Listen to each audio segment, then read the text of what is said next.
People think marriages begin with love, but that isn't always true. Sometimes they begin with quiet desperation and unspoken deals. This story didn't start with romance or fate. It started with two people who needed very different things, and neither of them was honest about it. Ethan Walker was 32, well-dressed, well-spoken, and quietly drowning from the outside. His life looked polished and successful. Inside, everything was falling apart. He just didn't let anyone see the cracks. Ethan came from a family that measured worth in numbers. Bank balances mattered more than happiness. His parents believed stability was love, and money was proof of responsibility. Ethan learned early that emotions were weaknesses. When Ethan's startup began to fail, the pressure intensified. Investors pulled out quietly. One by one, bills stacked up faster than he could admit. And for the first time in his life, money stopped listening to him. His parents had one solution, and it wasn't subtle. Marry rich, fix everything. A strategic marriage would solve the business problem and restore the family image. Love was optional. Ethan hated the idea, but desperation dulls pride. He told himself it would be temporary, a practical arrangement, a clean solution to a messy situation. That's when Clara Mitchell entered the picture. 28, warm-hearted, and quietly wealthy. She wasn't flashy, and she never talked about money. Most people never realize how much she had. Clara grew up differently. Her parents taught her kindness before ambition. They believed love was built, not purchased. Money to her was just a tool, never an identity. Clara had been single for years, not because she couldn't find someone, but because she wanted something real. She wasn't impressed by status or titles. She wanted partnership, honesty, and effort, things money couldn't guarantee. They met through a mutual friend at a small dinner gathering. Nothing dramatic happened. No sparks, no instant chemistry, just polite conversation and easy laughter. Ethan noticed Clara's calm first. She listened more than she spoke. She asked thoughtful questions, and she didn't seem impressed by his resume. Clara noticed something else. Ethan seemed guarded, like someone always calculating his next move. But beneath that, she sensed exhaustion, a quiet heaviness he tried to hide. Their first date was simple: coffee, conversation, and no expectations. Ethan found it refreshing. Clara found it comforting. Over time, Ethan realized Clara came from money. She never said it outright, but the signs were there: the ease, the security, a lack of fear, and quietly, his intentions shifted. Clara, meanwhile, fell slowly. She liked Ethan's ambition. She admired his resilience, and she believed genuinely that he cared for her. Ethan didn't lie outright. He just didn't tell the whole truth. He told himself it wasn't manipulation, just timing. Once things stabilized, he'd figure the rest out. The proposal came faster than expected. Clean, private, practical. Clara was surprised, but happy. She said yes without hesitation, not because of pressure, not because of money, but because she believed in the future they talked about. Ethan felt relief before joy. The plan was working. The financial safety net was within reach, and that scared him more than he admitted. Their families reacted differently. Clara's parents welcomed Ethan warmly. Ethan's parents approved immediately, almost too eagerly. Wedding plans moved quickly.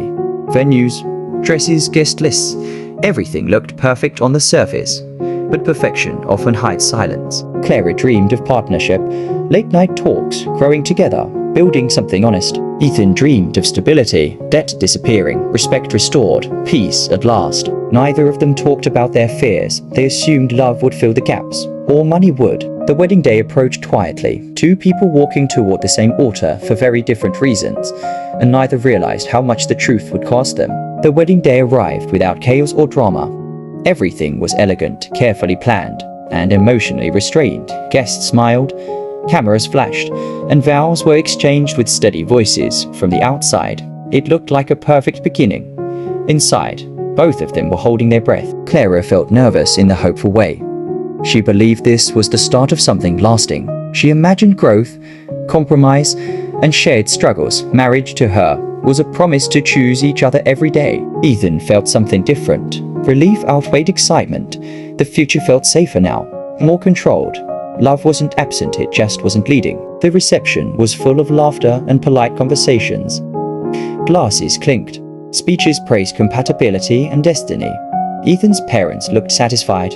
Clara's parents looked genuinely happy. That night, in the quiet of their hotel room, reality settled in. No music, no guests, just two people sharing a space for the first time as husband and wife. It felt peaceful and unfamiliar. The honeymoon was calm rather than passionate. They talked, explored, and learned each other's routines. Clara felt content just being there. Ethan appreciated the escape from pressure. Clara noticed Ethan often retreated into thought. He answered questions carefully. She assumed it was stress from work.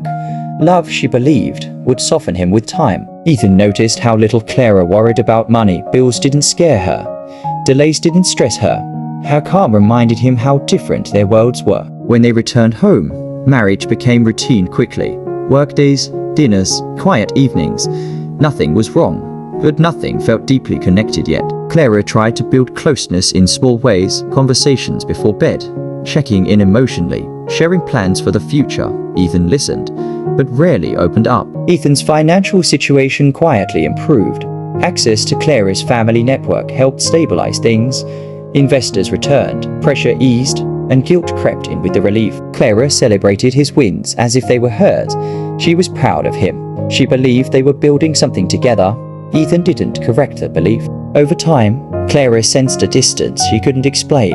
Ethan was present, responsible, and kind but guarded, like a man fulfilling a role instead of living it. She blamed herself quietly. Maybe she was asking for too much. Maybe marriage just settled this way. She didn't want to create problems where none existed. Ethan noticed her silence but avoided asking why.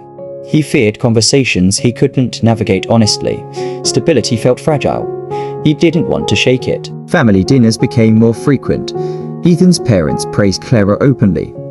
They spoke about legacy and long-term security. Clara smiled politely, unaware of the subtext. Clara assumed their approval was about love. Ethan knew better. Their satisfaction had nothing to do with happiness. It had everything to do with relief. Small misunderstandings began to surface. Missed calls, short replies, unspoken expectations. Nothing explosive, just quietly accumulating weight. Clara tried to address it gently. She asked if he was happy. Ethan said yes, and the conversation ended there. That night, Clara lay awake beside him. She stared at the ceiling, replaying moments. Love shouldn't feel lonely, she thought, but she convinced herself it was temporary. Ethan stared at the same ceiling on different nights. He told himself he was doing what was necessary. Providing stability was love, wasn't it? That's what he was taught. Months passed like this. No fights, no confessions, just quiet compromises, and silence has a way of growing roots. Clara still believed in them. She invested emotionally, fully. She loved without calculating return, and that imbalance slowly began to show. Ethan felt the weight of what he hadn't said. Gratitude mixed with fear, and fear, when ignored, starts making decisions of its own. By the end of their first year, the marriage looked solid from the outside. Friends admired them, family praised them, but something fragile was already forming beneath the surface. The second year of marriage felt heavier than the first, not because anything had gone wrong, but because nothing had changed. Habits solidified, expectations settled, and unspoken truths grew louder in the quiet. Clara began to notice how often she was the one reaching out, starting conversations, making emotional space. Ethan responded kindly, but without depth. She told herself every marriage went through phases. Love wasn't always intense. Sometimes it was steady. That explanation helped her sleep at night. Ethan, on the other hand, felt the pressure of pretending. His life had stabilized financially. The problem was, his relief had come at a cost he couldn't admit. Clara suggested counseling casually one evening, not as a complaint, just as maintenance. Ethan agreed too quickly. The sessions were polite and surface level. Ethan spoke about stress. Clara spoke about connection. The truth hovered nearby, untouched. Outside the office, life continued. Social events, work wins, weekend routines. Everything looked stable to everyone else. One night, Clara overheard a phone conversation she wasn't meant to hear. Ethan was speaking to his mother. His tone was tense, careful. She heard fragments. It worked. Things are stable now. No, she doesn't know. The words didn't make sense yet, but they stayed with her. Clara didn't confront him immediately. She didn't want to assume. Trust mattered to her. But something shifted inside her that night. After that, She noticed details she'd ignored before. How Ethan avoided financial conversations. How decisions were made carefully, strategically, almost defensively. Ethan sensed the shift. Clara was quieter now. Less open, less hopeful. He recognized the danger and stayed silent anyway. Guilt has a way of reshaping behavior. Ethan became more attentive, more present. But effort without honesty only delayed the inevitable. Clara appreciated the effort, but something felt off. Love shouldn't feel like compensation, and she was starting to feel repaid rather than chosen. One afternoon, Clara met Ethan's mother for lunch. It wasn't planned. Just coincidence. But the conversation drifted where it wanted to go. His mother spoke freely, assuming Clara knew everything about the pressure, the expectations, the relief the marriage had brought. Clara felt her chest tighten as the pieces aligned. Not betrayal realization, the kind that rearranges your memory. She went home and sat in silence for a long time, replaying moments, conversations, promises. Everything looked different now. That night, Clara asked Ethan a simple question. Why did you really marry me? Her voice was calm. The room was not. Ethan hesitated, not long but long enough. In that pause, the truth spoke louder than words. He tried to explain without fully confessing. He spoke about timing, pressure, fear, stability. He never said money, but it hung between them. Clara didn't cry immediately. Shock numbed her. Love doesn't disappear in a moment, it fractures. She realized she had married with her whole heart, and he had married with calculation. The imbalance finally had a name. Ethan apologized genuinely, finally. But apologies don't erase foundations. They only acknowledge them. I know I hurt you. I regret it every day. Please believe me, I never meant for this. That night, Clara slept in the guest room, not as punishment, as clarity, and something in the marriage shifted permanently. The days after the truth came out were quiet and tense. No shouting, no accusations, just careful movements around each other, like strangers learning new boundaries in a familiar home. Clara needed space, and she didn't apologize for it. She wasn't trying to punish Ethan. She was trying to understand how love and honesty had drifted so far apart. Ethan watched her pull away and felt panic settle in. Stability had returned to his life, but now meaning was slipping through his fingers. For the first time, he wasn't afraid of losing comfort. He was afraid of losing her. Clara stayed with a close friend for a few days, not to escape, to think. She needed silence without history attached to it. Ethan began therapy alone, not to fix the marriage yet, but to face himself for the first time. He spoke honestly about fear, money, and the choices he'd justified. He realized how much of his life had been shaped by survival, not intention. He had learned to secure outcomes before earning trust, and love doesn't work that way. Clara questioned herself too. Not her love, but her assumptions. She had believed sincerity would always be returned in equal measure. Friends noticed the distance, invitations were declined, conversation stayed surface level. Not everything needs to be explained immediately. Ethan reached out carefully, messages without pressure, apologies without excuses. Clara didn't ignore him, but she didn't rush back either. When Clara finally agreed to meet, it was neutral ground, a quiet CF, public, calm, safe. Somewhere truth could exist without escalation. Ethan didn't defend himself this time. He listened.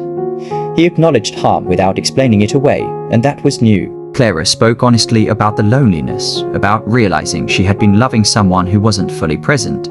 Her voice didn't shake, but her hands did. They agreed to try again slowly. Not as a reset, as a rebuild, with honesty as the foundation this time. Moving back in together felt different. Less romantic, more intentional. Like learning a language she once pretended to know. Ethan opened up about finances fully. Numbers, fears, history. Nothing hidden. It was uncomfortable, but necessary. Clara listened without judgment, but trust doesn't return instantly. It rebuilds in layers. Some days felt hopeful, others felt distant. Healing wasn't linear, and neither of them pretended it was. Ethan stopped leaning on Clara's resources, not out of pride but responsibility. He needed to prove the marriage wasn't transactional anymore. Clara noticed the change, not grand gestures, consistency, and consistency began to soften her guard. Still, doubts lingered. Love can survive many things, but betrayal of intention leaves a mark. Ethan accepted that forgiveness wasn't guaranteed. Change wasn't a bargaining chip. It was a responsibility regardless of outcome. They stopped performing marriage for others. No forced smiles, no curated perfection, just honesty, even when it felt heavy. One evening, Clara admitted she was scared, not of leaving but of staying and hoping again. Ethan didn't promise forever. He promised effort, transparency, and patience for the first time. His words matched his actions. By the end of that year, the marriage no longer looked perfect, but it looked honest, and that mattered more than appearances ever had. Time slowed after the hard conversations, not in a dramatic way, just enough for reflection. They were no longer reacting, they were choosing how to move forward. Clara stopped imagining the marriage she thought she had. She began looking clearly at the one in front of her. Reality replaced expectation, and it hurt, but it was honest. Ethan worked quietly to rebuild himself without asking for credit. No speeches, no promises, just consistent effort, day after day. They continued therapy together.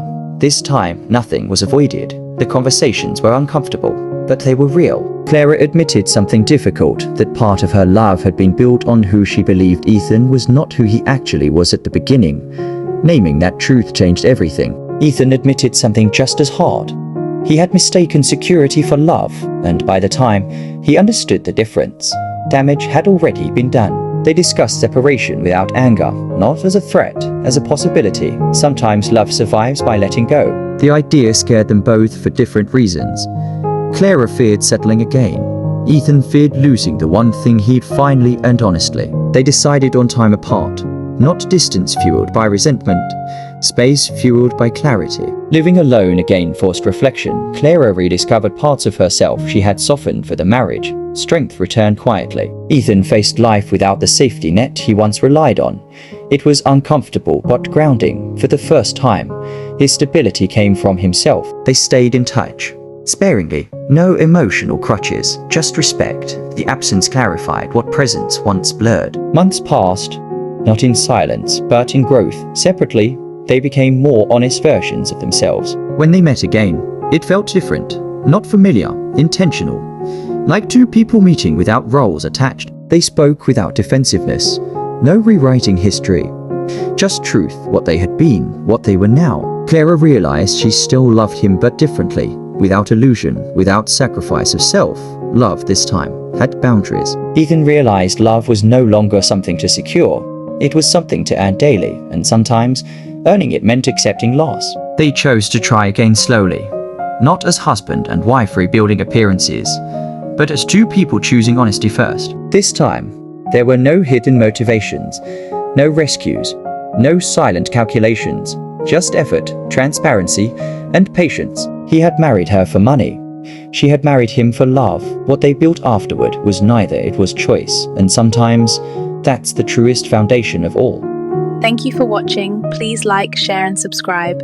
See you on the next story.